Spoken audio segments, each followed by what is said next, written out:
The Macabre World podcast is brought to you by Darker Art Studio, home of real human bone jewelry.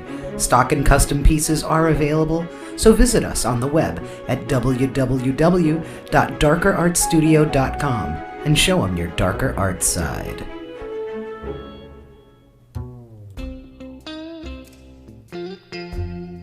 Macabre World, a podcast from Darker Art Studio, where we explore the dark, strange, and unusual from this world and beyond.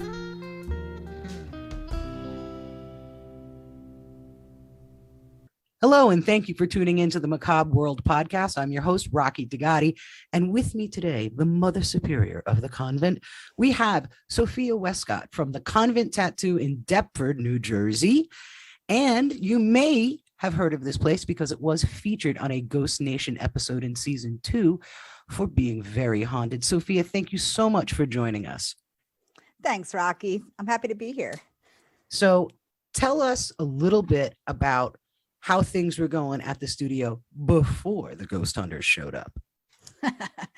Well, that studio is it's a very interesting animal, so to speak, on its own.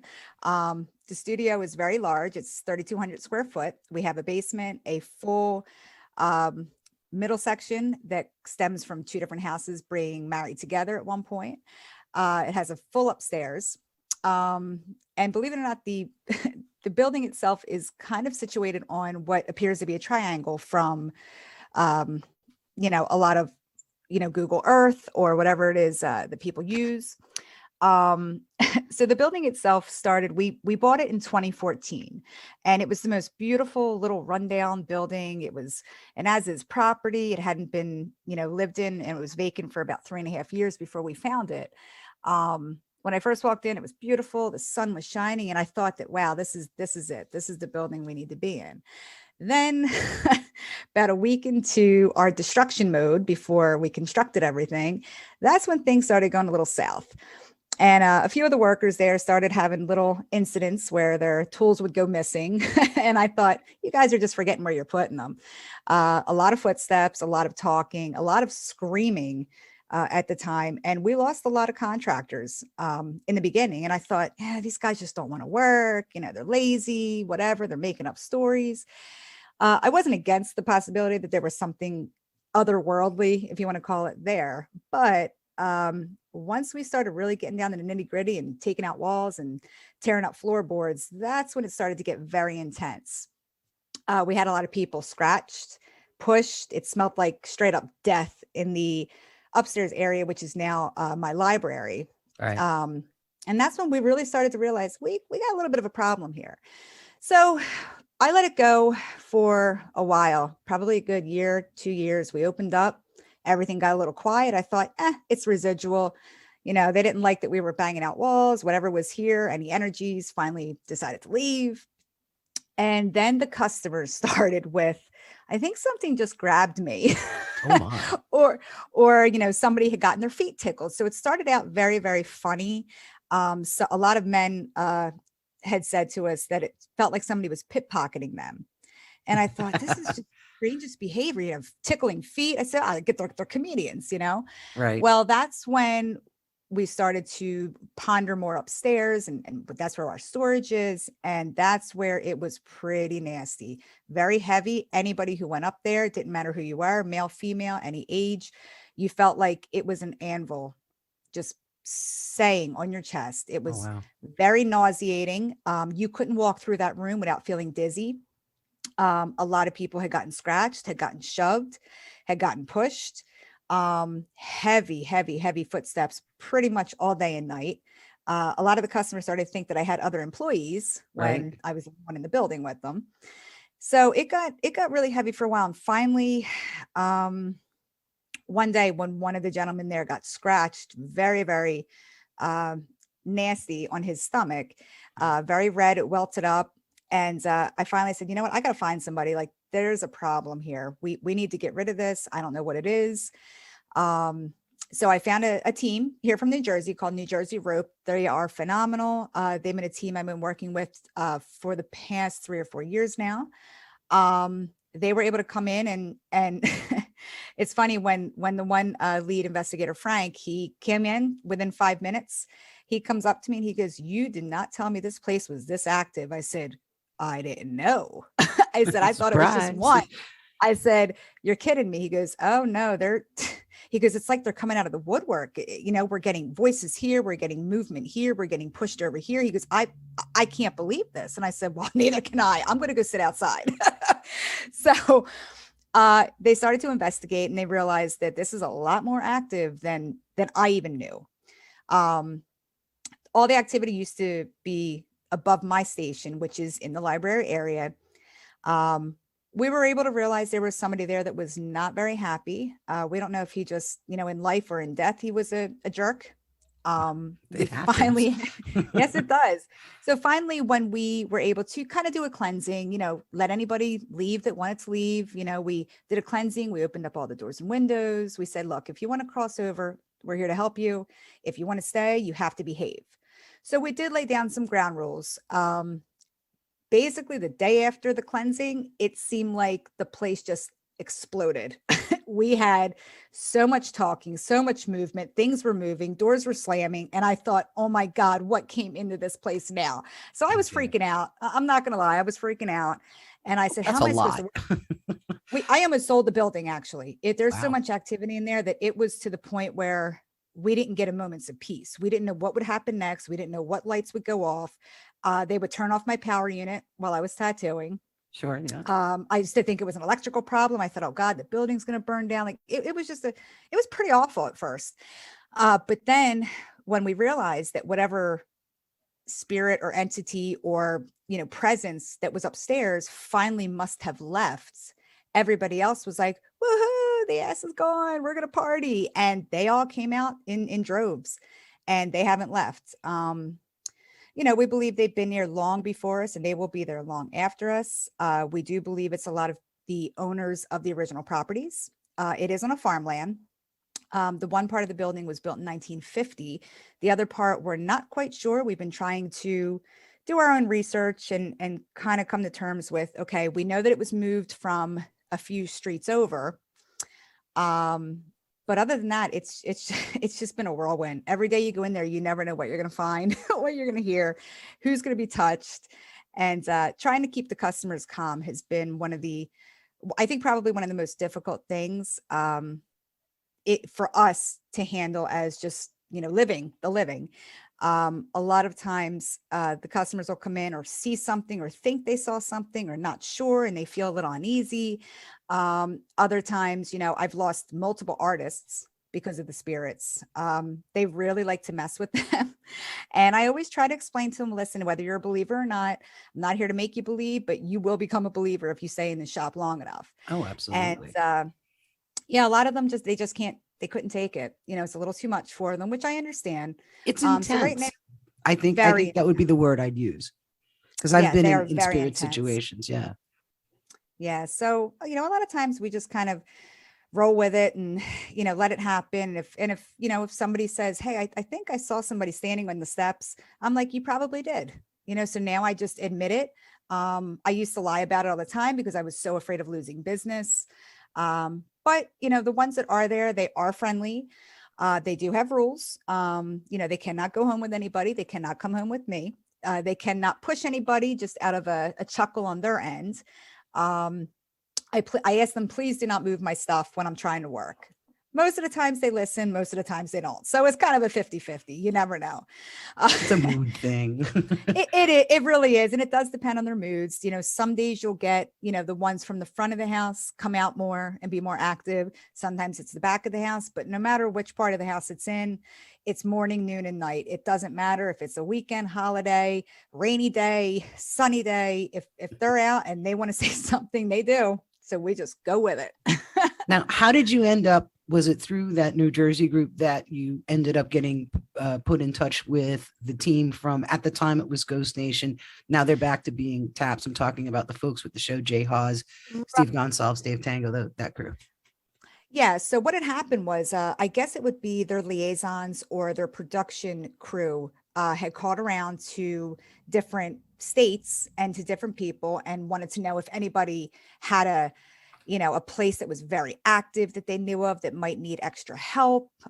So one of the members, I think out in California, one of the maybe production crew had called the team that I work with, New Jersey Rope, and had said to Frank, who actually is on the show, with them, and said, do you have any places that may be very unique or very interesting for us? And he goes, actually, I do.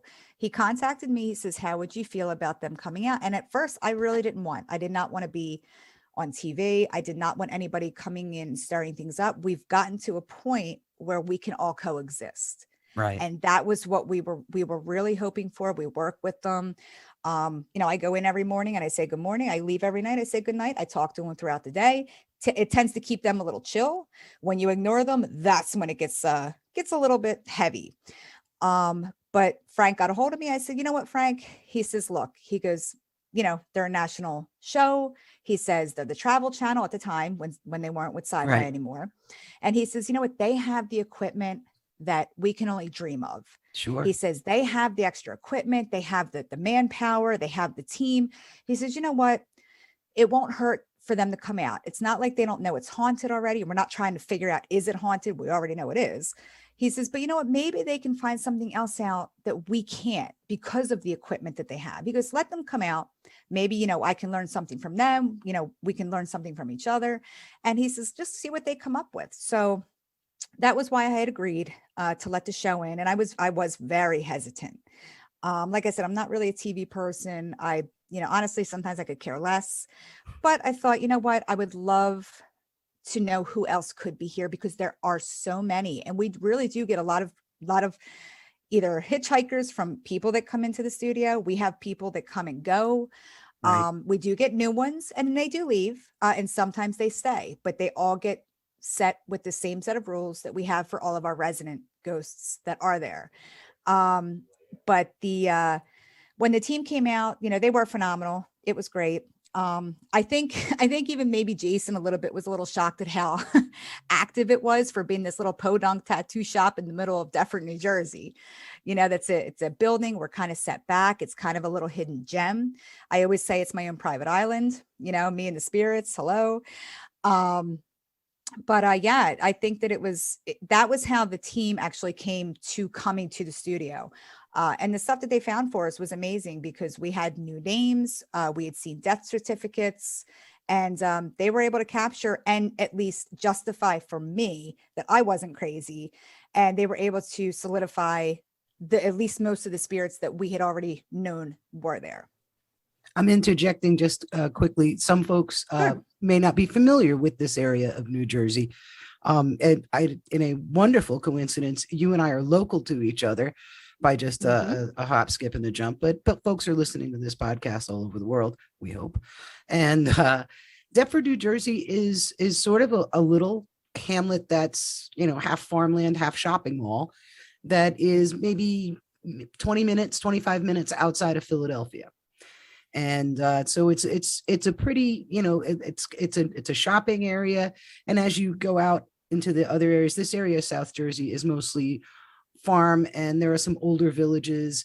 The village where I live is an old antique village kind of thing. And, so it's a quaint area, but it's fairly spread out. And it is, very conceivable that you could kind of have your own private island, even if you're in this shopping area. It is this because there's so much woods, farmland, creek, and natural stuff around. It does get kind of rustic, I think. Yes, is the way I describe it. Yeah. I think it's perfect. It really is. It's a nice area. I'm originally from Rhode Island, and ironically, I do know Jay and Steve, and from when I was in TAPS way long ago, before they had a TV show. Because I got to be honest with you, I kind of feel you on the TV thing. This is why we're on a podcast, because I got a face for radio, for sure. So, I always said that. So you mentioned the rules. All right. So and also people should definitely go to, I think you can stream it on Discovery or Discovery Plus. It's Ghost Nation, second season. The title of the episode is Evil Inc. And you can see what happened, what they discovered, and get a little bit more active haunting footage that you'll see there.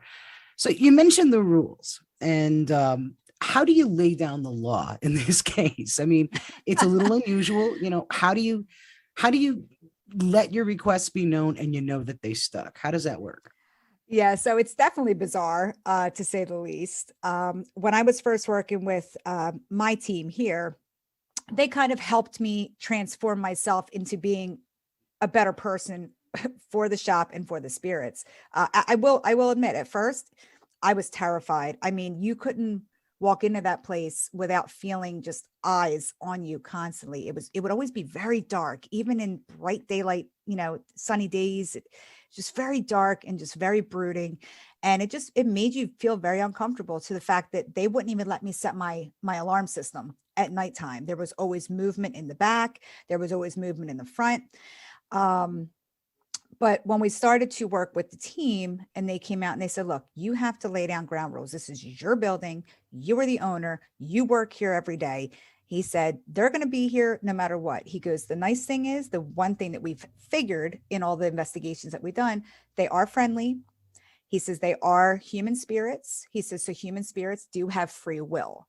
He says, but that also means they are also intelligent. As we can see, they always answer every question that we ask. Right. They move things. They see you. They mess with you. They mess with the customers, which means they are intelligent. They do appreciate, we believe, the living, to a degree, at least the respectful living. So when we started to work with rules, we stand basically in the middle of the floor and we say, everybody, if you want to come around, we need you to listen up. And he says, it has to come from you. He goes, I'll tell you what to say. He goes, but you have to be the enforcer. I said, okay. So the first rules were, you guys are welcome here. We are allowed to have newcomers here. We always call it the hub, or like the train station for ghosts at our studio, because we do get so many new ones that come and go. It's just like a roaming portal. And the issue is that we never know what's going to come through and what's not. So we might get a friendly, we might get an extra child, or man or woman. And sometimes, we do get a little bit of a negative energy, which actually right now I am dealing with in the studio. We don't know where he came from. We do believe it's a male. He's been a little bit heavy lately. And I think that he's been kind of bugging the other spirits. They've been a little bit quieter, or what they'll do is actually make louder bangs to almost kind of let me know, like, hey, we're not liking what he's doing. So we're trying to figure that one out right now. But most of the rules are your typical, please don't move anybody's stuff. Please do not mess with the customers. If you can tell that they are very uncomfortable or uneasy around you, just back off a little bit. Just back up a little bit. You can still watch us. You can still be in the room. Just give them some space.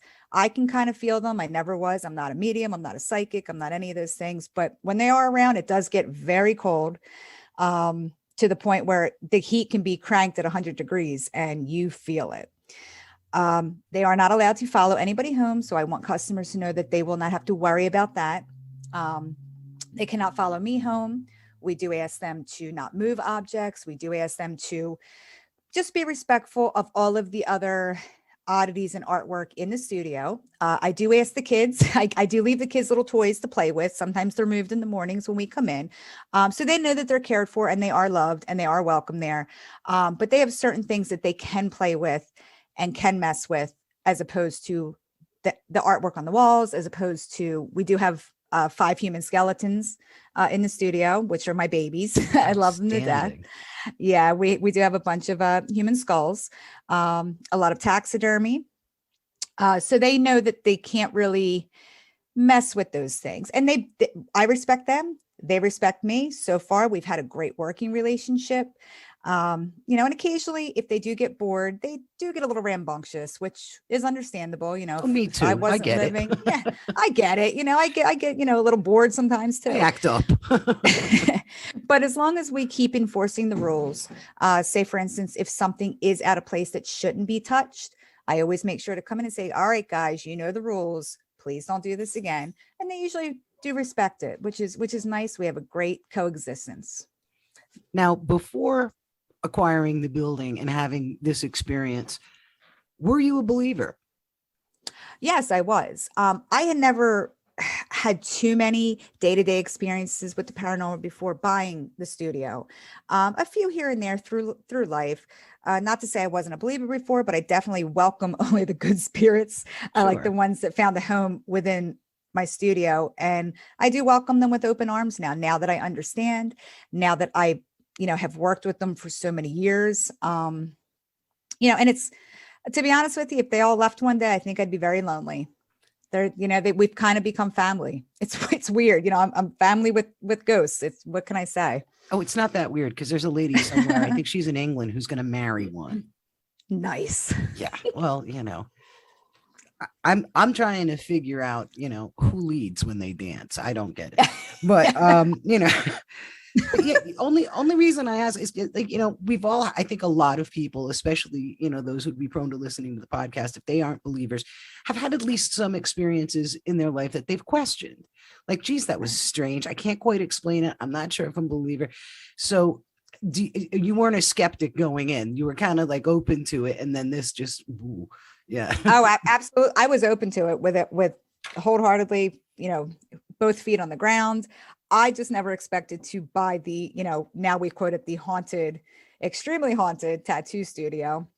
Like I said, the first day I walked in there, it was so warm and welcoming. And, now thinking back to it, it's almost like that building chose me. It's a very weird feeling. I can't describe it in so many words, but if you're an investigator and you walk into a place, you kind of know right away how the day or the night is going to go. And I'm not an investigator. I've had to become one dealing with my own ghost in the studio.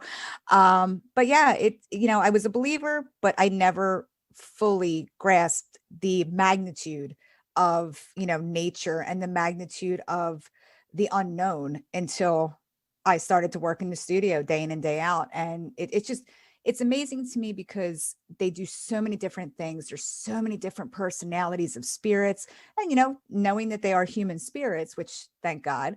But they're fun, they're fun, they're lively. I think if they want to cross over, they're welcome to any time. And I always let them know that, but I don't think they want to go anywhere. And I don't think it's because they have some hidden agenda or they're angry because they died. I just think that they like being around the living and they find us funny. I think I'm it's sure like a big we joke are. to them. Absolutely. And it's, so how many skeptics have you turned that have happened upon your place? And believe it or not, I'm still trying to work on my boyfriend. He does not believe in ghosts at all, and he will let you know it. So he doesn't, when he hears something, he always chalks it up to that's the heater, that's the lights coming on at night, or And the funny thing is too is when customers come into the studio, if we hear something, I do not first say, oh, that's one of my ghosts. I always debunk everything. I know that building inside and out. I know all the sounds to it. I know all the smells to it. And even, my assistant, she's learned, thank God she hasn't run away terrified yet. She's still a little uneasy. She doesn't know what to make of it when she does get touched a lot. They like her. That's a lot.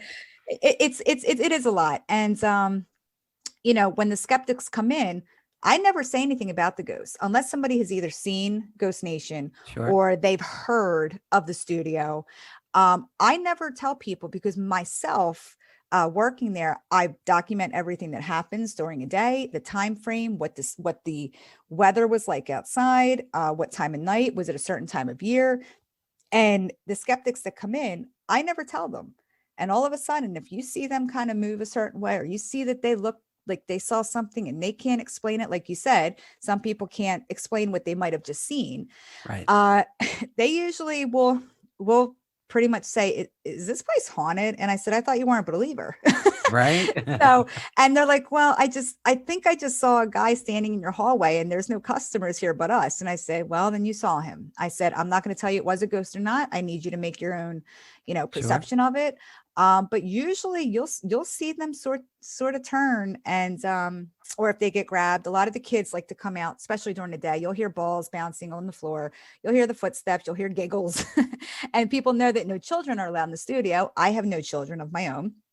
And so I am like the mother to all the little ghost kids that run around there. Oh, that's awesome. Yeah, it's actually, I call it the orphanage of spirits. I just house them all, So you're Mother Superior at the convent pretty orphanage. much. That's exactly what I am. That's exactly what I am. But yeah, a lot of times though, those skeptics they will come to me later, or they will send me an email and say, look, I didn't want to say anything. It kind of creeped me out. I don't know what I saw, but this is what happened. Can you explain it? And normally I'm like, yes, I can, because a lot of other people have seen him, her, them, heard Right. things, been touched. Yeah. So, like I said, I'm not there to make anybody believer, come up to your own conclusions. But normally, at least on a daily basis, something will happen, even if it's once a day, even if it's 20 times a day, that you just can't explain. Well, you've mentioned that a lot of these spirits, through some of the communication that you've had and some of the investigation, are more or less attached to the building. Yes. They're connected to that area, to the building somehow. You've also mentioned that you have a very unusual and eclectic collection of stuff. Yes. Now it's funny you said that, because after the show came out, I did get, the few nasty grams from people all over the world that had seen it. Oh, it's all the stuff you have in there. It's the skeletons, it's the taxidermy. Okay. You know what? The one thing I can say to all of those haters is that building was haunted way before I had a single piece of wood on the floor. Right. It was four walls. We had nothing in there. Nothing came into that studio until we were almost ready to open, and that was the week prior. Now, I'm not going to say there's definitely attachments. We do have a few haunted dolls that people have sent me since the course of the show. Some older people that do believe that an object or a doll can be haunted. They've actually sent them to me in the mail with letters and said, I want you to take care of them. I think that they're in the perfect spot. Please take care of my kid, and I was a little skeptical of that. I know things can have an attachment to them. Sure. I've never had any of them personally that at least I know of. But yeah, we do have a lot of those. So as far as the building goes, and the land, the few that are there are residents that are the strongest spirits, I think, that we do have. One is Bertha. Her name's Bertha. She is the original owner of the home part of it, which was a house built in 1950. We've heard her several times. She's a cantankerous little woman that she's not moving, and she does come back to visit. We've gotten two different investigations we did back to back. The first one, she said she wasn't moving. I think she thought that we were there to kick her out. Second invasion, we said, we know we know she didn't die in the house. We said, hey, why are you here? Why are you coming back? And same woman, same voice, to visit. So I thought that was really a special moment, because she loved her house so much that she's coming back to visit. Thanks to Steve and the guys, and Jason, we were able to kind of definitely hunker down on a name of Wilbert. Wilbert Eastlack was a younger gentleman who had passed away. We don't know where. We know that his family, the Eastlack family, was a very huge family that owned a lot of the farmland back in the day. Wilbert is, we believe, the tall gentleman that everybody always sees in the hallway. He's a very big protector of the building, and apparently of me. He watches over customers as they come in. My electrician wound up seeing him one night, because we were in the hallway talking about what wall color to paint and where we were going to put the electrical. And he jumped back about 50 feet, because there was a man standing right over him. I said, what did he look like? He goes, he was tall and thin. I said, oh, that's Wilbert. And I said, he's like, he was staring at me like he wanted to murder me. I said, no. I said, he's just making sure that you're on the up and up. We do have who we believe is part of a traveling family of clowns. They were the Cunard family, who was a traveling, I guess kind of like a circus clown back in the day. We believe that clown troupe kind of thing. Yes. It was like a clown troupe. I had never heard of them until, the guys came out and said, hey, like the Cunards. And my dad says, oh my God. He goes, they're a family that used to live here that were like circus clowns, that was a traveling troupe. And we believe that in the back part of the building, where we have a lot of the activity as well, that they're the ones that like to tickle feet, try to take wallets. A lot of times if you're walking up to the upstairs library area, you'll hear, what's up? You're like, what's up? Like, we do think that either one or two may be there of that family. Where the rest of them came from, we just don't know. There's a lot there. And that was the biggest reason that I allowed the team to come out, because I really just wanted to try to pinpoint, why are there so many here? What do they want? What do they need? Why do they keep coming to this building? There's other buildings in the area.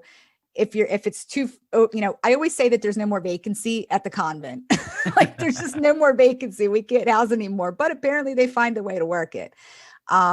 We don't know if it's because, 55 is very close to us. If you tell your listeners about, Route 55, it's a very apparently haunted stretch of highway. There's a lot of deaths on it, yearly. That's in Weird, New Jersey. Yes, it is. And we also have Route 42. So our building actually backs up to a ravine, which Route 42 is underneath of this ravine, and then Route 41 is above it. So we don't know if there's just a culmination of just energies, first of all, being on a heightened level. There is water and streams that run underneath of where our building is. We are the hot spot, and we are the mecca for paranormal activity just because of our location. Again, I didn't know this when I bought the building. I just bought it because I thought it was a great place. I could make it work. If you build it, they will come, but apparently the spirits will too. So well, there's a theoretical construct involving what they call ley lines. And it's the idea that these are spirit superhighways per se. Mm-hmm. And that if someone or something is in an area where you would say they would intersect, you're going to have or create a triangle, whatever, whenever they're coming together, you're going to have a heightened area of activity. So I wonder if that may be something that could be in play here. Absolutely. I do think that it has something to do with where we are located. Yeah, so it's a very interesting, unique building. It's an interesting piece of property.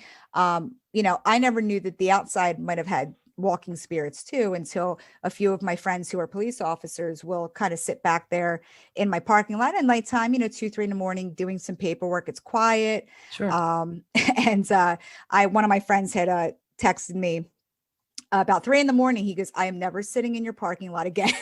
Oh my. And I went, okay, did something happen? He goes, "So I thought that there was a person standing in front of my car. Here I was doing paperwork, and on the computer, I look up, I see a dark figure." He goes, "I thought, oh my gosh, I shine my bright light on him. There's nobody there." He says, "Man, my eyes must be playing tricks. I'm tired."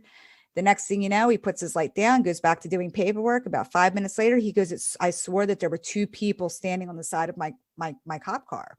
He said, and I just didn't know what to do. He says, I literally thought it was so clear that there were 2 people, and I even got out and there was nobody there. He says, "Yeah, I'm not going to be sitting there for quite a long time."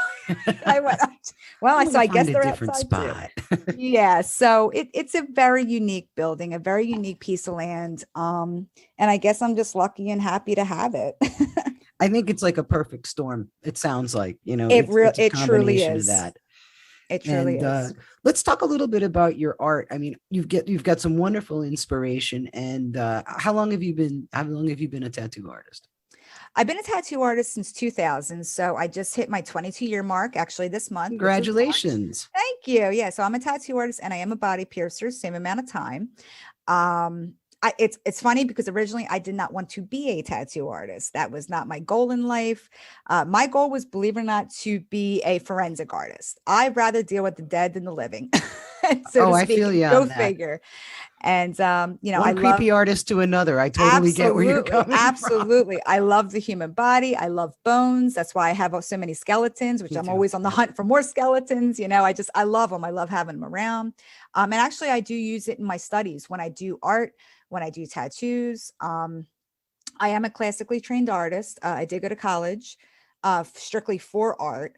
My parents had me in private lessons from the time I was 4 till the time I was 18, until finally my art teacher said, "Look, I've taught you everything I can teach you.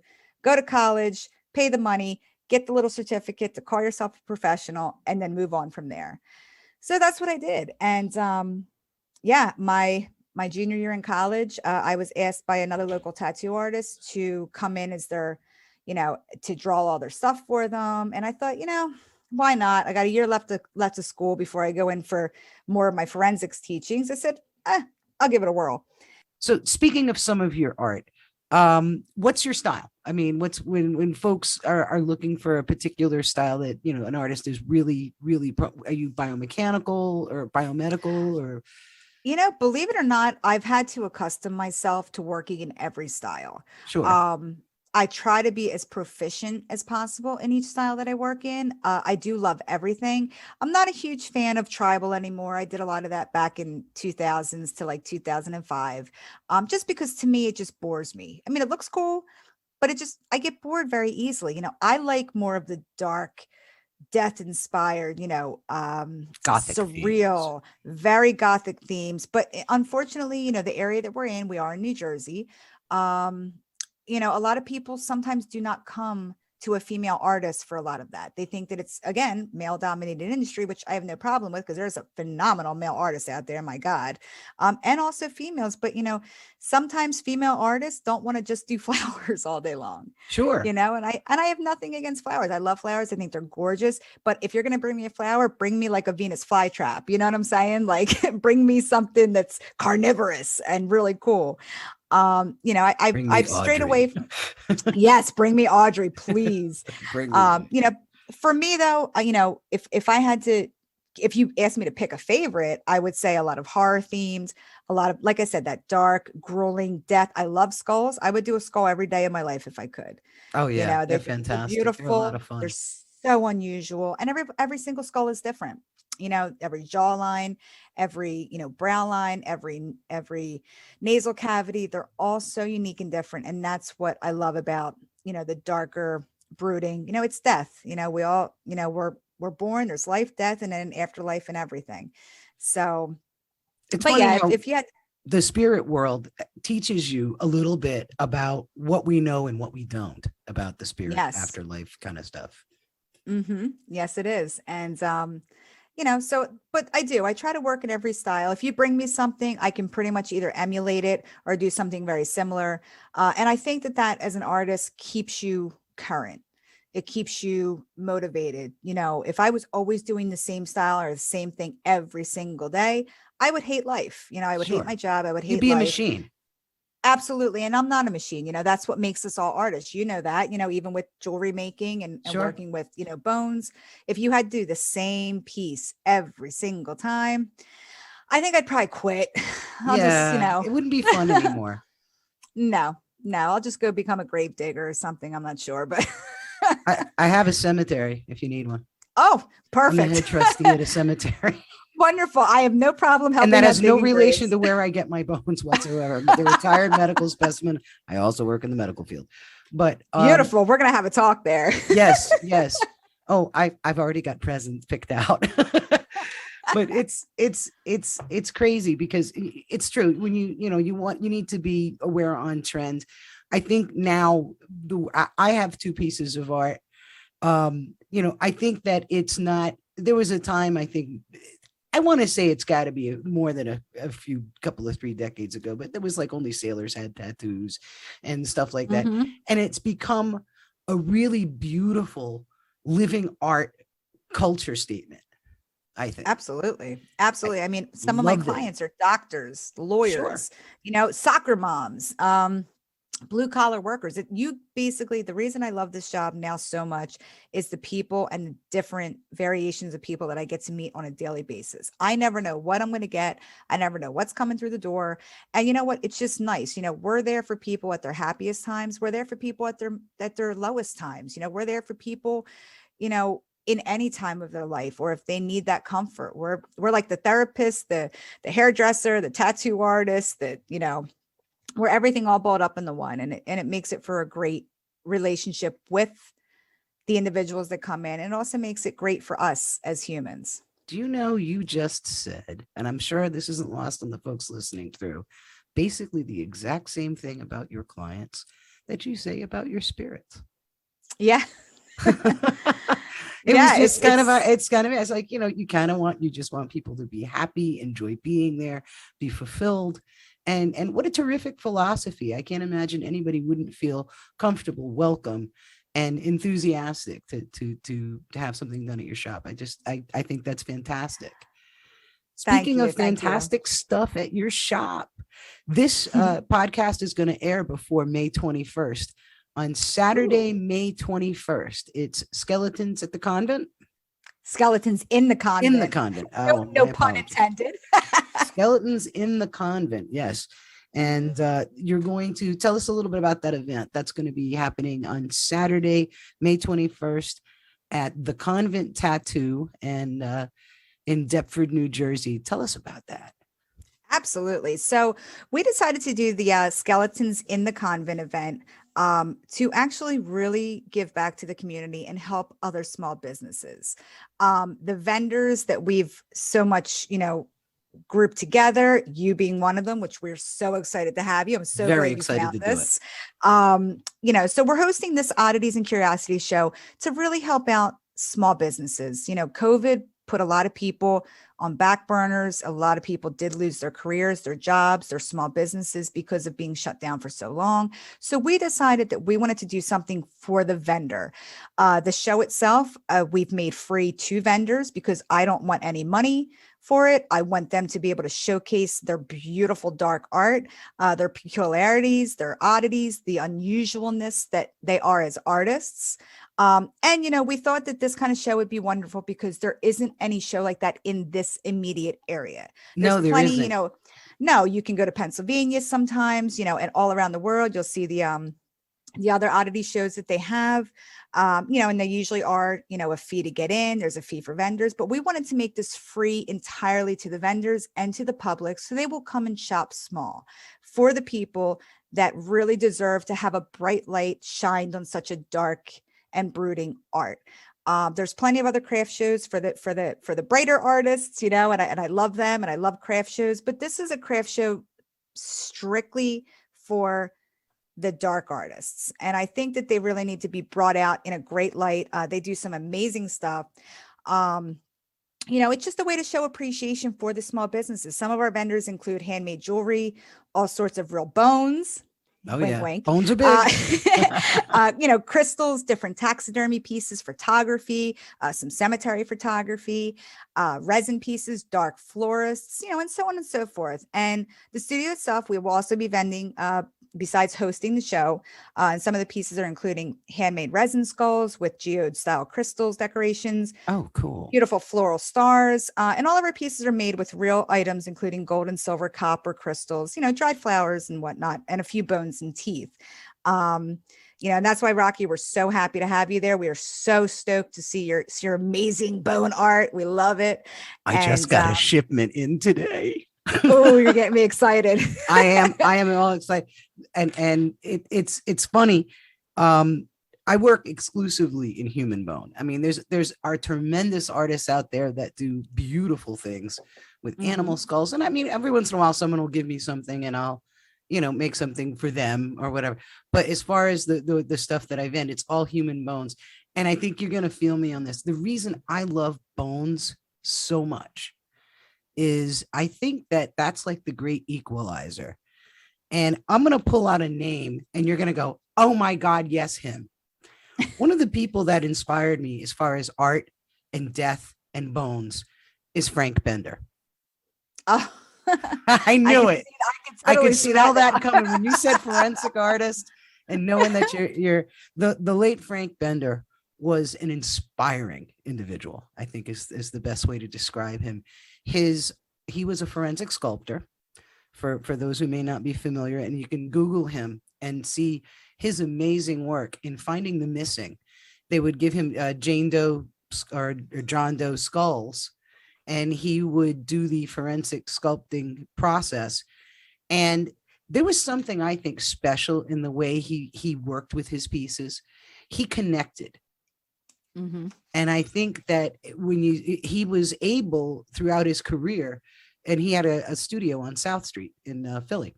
He was able throughout his career to reunite families in the sense that they were finally got some closure Yes. and bring these cases to a close by being able to identify these, unknowns.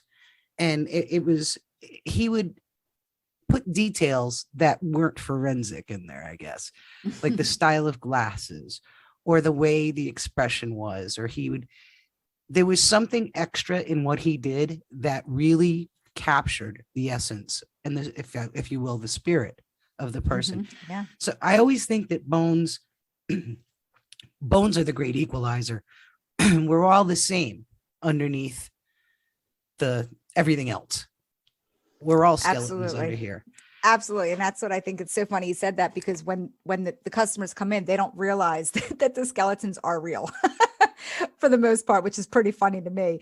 And you'll see them look at them and think, wow, that's a great Halloween decoration. I'm like, oh, if you only knew. But, I always laugh because so many different, people that come into the studio, I always say that, a tattoo, they're a little worried. Oh, what if my family member doesn't like my tattoo? What if my girlfriend, my boyfriend, my husband, my wife, my kids? And I said, it doesn't matter what anybody thinks. This is for you. Exactly. We're all the same underneath. And I said, see these skeletons? I said, do you know if that's a male or female? And they said, well, no. I said, well, there are ways to tell. I said, but Sure. exactly. You didn't know what it was. It's a skeleton. We all have it. We all have one. We all have a skull. We all have bones. I said, see the difference? Everybody's equal in that sense. And they would say, wow, yeah. And then they start to realize, I don't care what other people think. And I, if more of the world, I think, thought like that, it would be a much better place. I absolutely agree. Absolutely agree. I think your story is fascinating. I'm very excited to be part of this show. And I can't imagine that every other vendor is just grateful that you're doing this. And so folks can go on to the Convent on Facebook, the Convent Tattoo. Yes, they can go on the Convent Tattoo. They can even check out the Facebook page that we created for the vendors, which is Skeletons in the Convent. If you look it up, you can see a lot of the vendors that are starting to put their works up. Now it may be past works, but it might be previous works. And that's just trying to get people excited for the different peculiarities that they're going to find at the show. It's a completely outdoor show, rain or shine. It doesn't matter, everybody. If it rains, bring an umbrella. We're going to be there. There you go. And it's from 10 a.m. to 6 p.m. Free to the public. So come check us out. Make sure you give the vendors a warm welcome, buy from them, shop small, and just really help them out and help them showcase the true beauty of the art that they do. And so they can look it up on Facebook, both the event and the Convent Tattoo. And of course, you're on the other socials as well, I assume. Yep. You can check us out on Instagram, Convent Tattoo on the Instagram, me, Sophie 13 Tattoo, any of it. If anybody has any questions and they ever want to, write in and ask us questions about the event, they're welcome to. We're happy to answer anything that anybody might have. I have one last question. Mm-hmm. Do you have a favorite spirit? Do you play studio? favorites? Oh man, that's not fair, Rocky. I know. Oh, that's not fair. It's funny. Right now, I love them all. Like I said, we're like family. Course. I love them equally. I don't typically play favorites, but we do have one little guy that came in, and this was one that I wasn't expecting. It's a statue. It is from the Sedumsville Rectory, and if anybody doesn't know about the Sedumsville Rectory, it's a rectory out in Cincinnati that is supposedly one of the most haunted rectories in that area. This was a little boy statue that came into me from a wonderful lady, Jen, out in California. And believe it or not, there are two spirits attached to this statue. One is a little boy around between 9 and 13 named James. And another one is an older gentleman, Jared. He was a businessman. Jared doesn't come through too much, but James, man, he loves to talk. We do have a ghost ball out for James and the rest of our spirits. He's just wonderful. He's such a happy little boy, and he's a newer addition. So I think that's the only reason I'm playing a little favoritism to kind of help him and welcome him to the studio. But he's just a great little spirit. He's always so happy, always happy to talk, always wants to say hi to people. Customers walk in and his ball starts going off. And it's a really great experience, especially when the customers come in that may not understand or may not know. And it actually, I think, is a great way for them to, I guess, become one with the spirit world and not be afraid all of the time, and realize that there are good spirits out there that are human, that just want to say hi. And he does that for them. And that's, I think, kind of why I play a little favorites just right now. Don't I tell the think rest that's of them. understandable. And I think I might also say I'm starting to get biased and think that the best spirit in there might be you. Oh, thank you. So we'll be seeing you all on May 21st at the Convent Tattoo for Skeletons in the Convent. And there's going to be, like I said, lots of vendors, all sorts of things, and definitely stop by, contact, go to social, like, share, and do all the good stuff for that so that we can keep this event going and get some more action. And if you want some beautiful art, you know where to go. Sophia, thank you so much for joining me. It's been a unique pleasure. I can't wait to visit your shop. I cannot wait for this show. It's going to be a blast. Thank you so much. Oh, thanks, Rocky. You as well. Thank you for listening to Macabre World. You can find us on the web at www.darkerartstudio.com.